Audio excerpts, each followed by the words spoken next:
كان يحطون فلان الفلاني مدير. هذه الحادثه انا شاهدتها بنفسي. نعم. طبعا انا مثل ما قلت لك لا اريد ان اسمي فلان وعلان وفلنتان.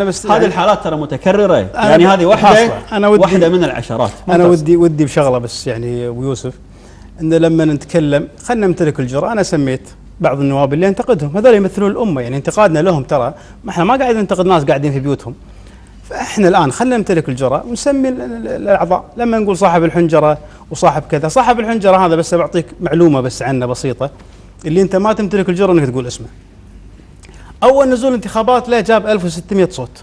انت على كل حال انت لحظه بس لحظه بوضح لك شغله. قبل لا تقول لا تمتلك الجرأة. لا ما يجوز ما يجوز. بقول كلمه صغيره، ما يجوز بقول كلمه صغيره. يوسف تعقب. احنا نتكلم عن راح تعقب لك يوسف. احنا نتكلم كل مواطن خفير، وانت كاتب في احدى الجرايد ممكن انك تعري هذا النائب، هذا تصرف مو زين. انا وياك ترى في التصرف مو زين، لكن لما بالهمز واللمس ان صاحب الحنجر عرفنا انه مسلم.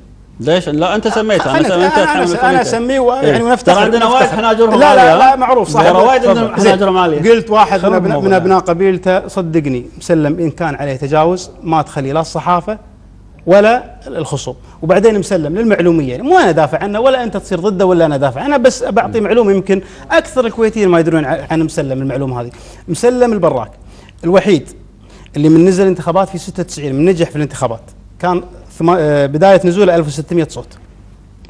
99 جاب 3000 صوت، اللي بعدها جاب 5000 صوت، اللي بعدها جاب 8000 صوت، اللي بعدها جاب 14000، اللي بعدها جاب 16. هو الوحيد اللي نزوله في الانتخابات هذول اللي يقيمونه تصاعدي. نعم هذول اللي يقيمونه. ما ننتقد احنا نقول والله مسلم ومسلم. مسلم اليوم يعني قاعد يكون من افضل النواب اللي قاعد يمارس دور الرقابي والتشريعي. احنا اذا كان عندنا افغان على مسلم وفي حوادث خلي يطلعون. يعني انت فكرك الان ابو يوسف ان في ناس خصوم مسلم كثير في الكويت ولا لا الان؟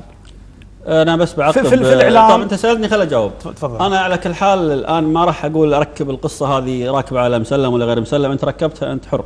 نعم. انا قلت والربيب بالاشاره يفهمه. بس وبالتالي انا انا اخاطب يعني مجتمع